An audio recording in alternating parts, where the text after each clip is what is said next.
Welcome back to the Bob Davis Podcast YouTube channel.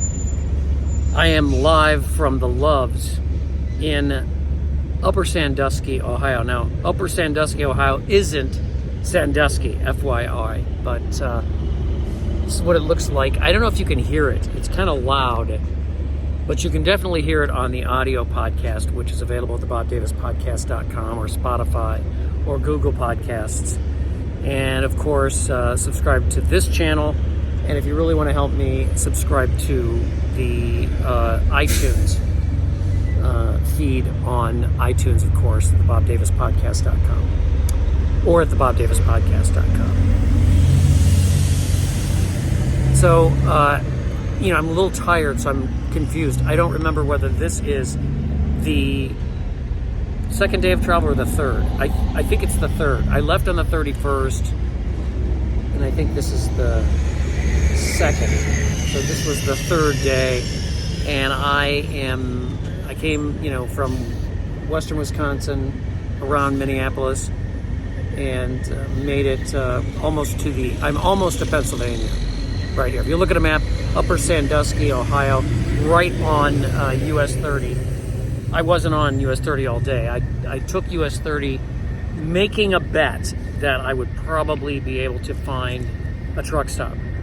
I'm kind of partial to the truck stops. I thought I would be camping, but after camping for 4 months, camping, meh. Much more fun and exciting to be at a truck stop and get yourself some Hardee's and a vanilla shake and maybe later a treat for my coffee, one of those little cheesecake pastries. So the podcast is kind of high energy. I am really having fun right now. I love being back on the road. It's so great. And my plan, as I'll talk about in the podcast, among other things, is to kind of thread the needle across the country and stay in really rural areas, avoid the big cities. Part of it is I wanted to see what the story was. Now, where I was in Wisconsin, the crops are quite verdant. We have farmers in the family, and they're, of course, really worried about not getting enough rain. But then in the last couple of weeks, there were at least 2 or 3 nights of some pretty heavy rain, and the crops exploded. So as we near harvest, I wanted to see what the story was with all the other crops along the way. And what I learned, and I knew this, but to see it and physically, experience it, is, I'm just holding the camera, so I'm sorry if it moves around a lot. Is just amazing to me. It is a steady sea of corn and soybeans, and where there are Amish, they grow hay.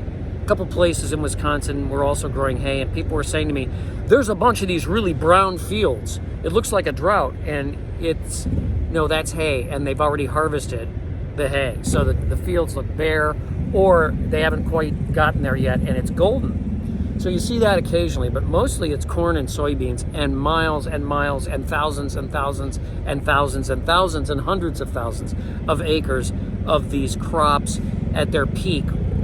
Another month or so, and they'll be out. They'll be taken care of. So the podcast is called America's Heartland because it is also America's, horn of plenty, for lack of any other term. It's quite astounding when you drive only through 2-lane roads, tight little 2-lane roads, especially in Indiana and Ohio, which just snake through these massive fields, and the corn is planted right up to the edge of town. Even in the big metropolitan areas, even close to Indianapolis, the farms are fully planted, almost up to the edge of the exurban. Even in the exurban areas, there's a lot planted, and even in the suburban areas, there's still a lot of corn and soybeans planted. Soybeans, of course, are the U.S. #1 agricultural export. We also grow the most wheat. In fact, we give away wheat because we grow so much wheat. And I find it interesting because this is the This is the thing you're going to hear a lot on YouTube because of the bad Russian grain deal, or because of the quote-unquote drought in the Southwest. That means we're all going to go hungry this winter. You know, Illinois, Wisconsin, North and South Dakota, Minnesota, Missouri, Ohio, Indiana, rural New York, Pennsylvania, Virginia, Maryland, you know, Tennessee, Kentucky, Arkansas, you know, just verdant crops, especially in the heartland here in the upper Midwest and the lower Midwest. So Ohio, I didn't count Michigan because I didn't go there. Wisconsin, Minnesota is the upper Midwest, and then of course Missouri and Ohio and Indiana is really the lower Midwest, if you will. Tennessee, kind of the sort of the center west, center south. And I just think that's important to point out. If these crops hold, and I think they will, and if the rain holds, which I think it will, we're going to have an absolute bumper crop this year. So something to keep in mind when you see people on YouTube telling you it's the end of the world for this reason, or telling you it's the end of the world for any other reason, you know, the dollar, or whatever other god-awful thing is going on. I love what I call going down to the front. Basically saying, okay, this is an interesting question. How are things doing? And it takes a little work to thread the needle. You got to kind of, and what I do is I have my maps in the truck, and I do it on the fly. I kind of stop, take a look, and just kind of thread through rural areas only. It gets a little more difficult when you get to Ohio and you get into this northeastern corner of Ohio, because you got Youngstown and Erie, and you've got Dayton, and you've got Columbus, and you've got all these fairly Dayton, Cleveland, Akron. You got some very big towns, and it's hard to sort of skirt them. I don't like driving in urban areas when I'm traveling because it's just very frustrating. So it's been absolutely fantastic to. I mean, I'm tired. I have that really good tire where, it's just been absolutely fantastic to have been able to travel along, and these beautiful 2-lane roads, 136 through Illinois, 32 through Indiana, and I guess it's 32 to a certain degree. I don't remember what it became through Ohio, and then 68 through Ohio, and finally US 30. They just snake through the crops, you know, and you go from towns that were founded in the 1850s and 60s and 70s in Wisconsin and western Illinois, and you find, as you work your way east, you start to run into graveyards there's a lot more graveyards. You know, I just noticed that the graveyards in Wisconsin are relatively sparsely populated. Yeah, there's some big ones, but most of them are close to the cities. Here, you know, you'll come to a town that's, 5,000 or 6,000 people that was founded in 1820, and there's a graveyard that they had to build the road around. So the road, and I'm talking about way back in the 30s and 20s when they built these highways. You have to snake through town because of the stuff they couldn't get rid of, and you can't really do anything with a graveyard. I mean, if you have to, you can move everybody, but they weren't going to do that in 1920 or 1930 when they built the national highway system.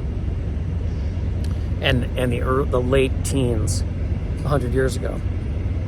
And that's amazing. So you sort of see how the country was settled in reverse. I did that a year ago on the north end along the lakes, and I called it the Industrial Revolution Tour in reverse. This is the Farm Revolution Tour in reverse.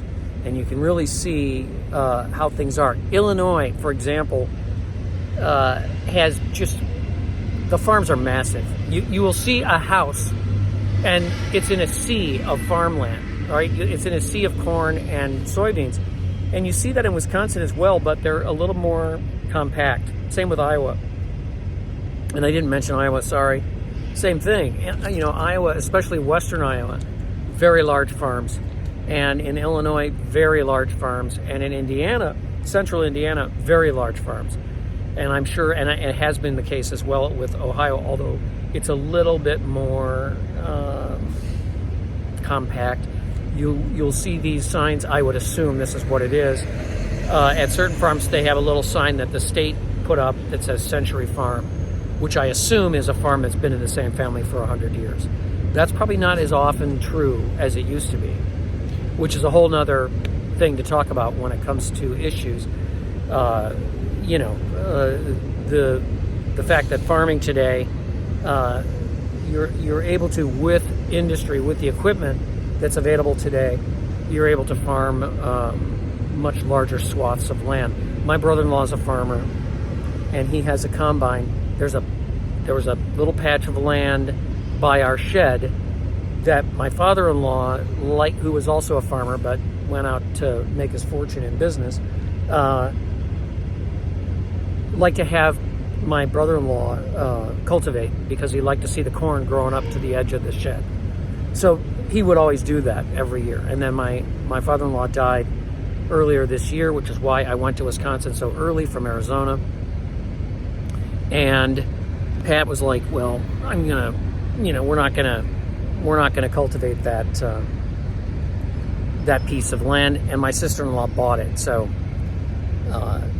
he said, somebody asked him, well, why don't you come over and do this or that or cultivate it this year? She's going to grow, hay there for the horses. But he said, the truth of the matter is, it's really not worth it for me to drive my combine over there.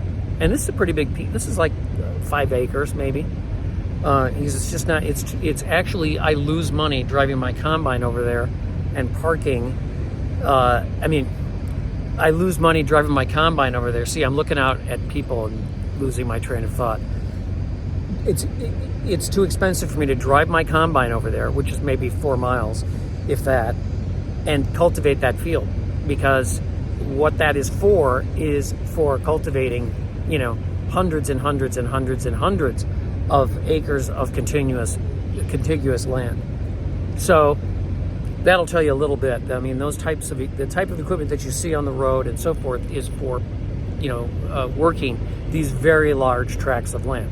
And then there's the companies that plant and also harvest, and the farmers just grow it. So there's that. I don't need to get into a big dissertation about farming, which I know very little about, enough to know that I don't know anything about it. But I'm amazed at the absolute richness of this harvest, hopefully, and certainly of the crops that I see right now for the last 600 miles.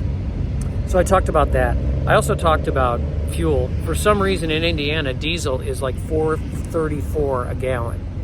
It doesn't make any sense to me.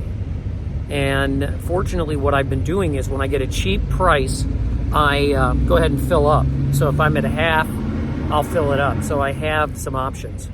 And today I did not get fuel until I found it for $3.99 at an independent refueling station. I have a sponsor that's an independent refueling station. I'll talk about it in the podcast.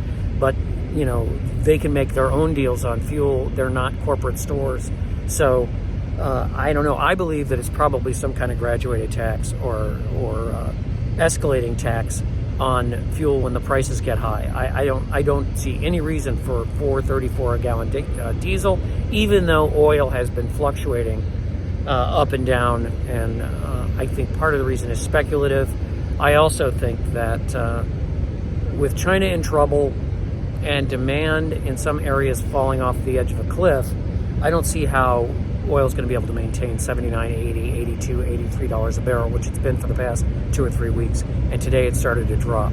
So I was real happy to get it for $3.99. And so that is roughly a tank and a half of gas from Wisconsin to here, which is great mileage, and I'm very happy about that for this poor old thing, which usually gets about 10 to 12 miles to the gallon. And here I am at the truck stop. And one of the things I'll talk about in the podcast is people always ask me, hey, Isn't it dangerous in the truck stop? Sorry for the camera being wiggly. Isn't it dangerous in the truck stop? And are you sure you want to do this? And it's things happen in truck stops. I've never really had any troubles at a truck stop, and I've never seen a lot lizard. I swear to God, never seen one. And I'll talk about that in that podcast as well. So I'm real happy to be on the road. I'm tired, but I feel great because, I'm just glad to be out here again. I'm going to upstate New York. I'm going to visit the Campulance Man and pick up my power station, and I'll show you that when I get it. And then I am headed to New Hampshire for a wedding, and then right back out to the Southwest. So this is just a mega trip, and I am so blessed to be able to be making this trip. I'm having such a good time. And thanks for watching. Thanks for subscribing. Check out the podcast at thebobdavispodcast.com. Check out the shorts. I'm also on Instagram and all the places. And thank you very much for viewing. Bye-bye.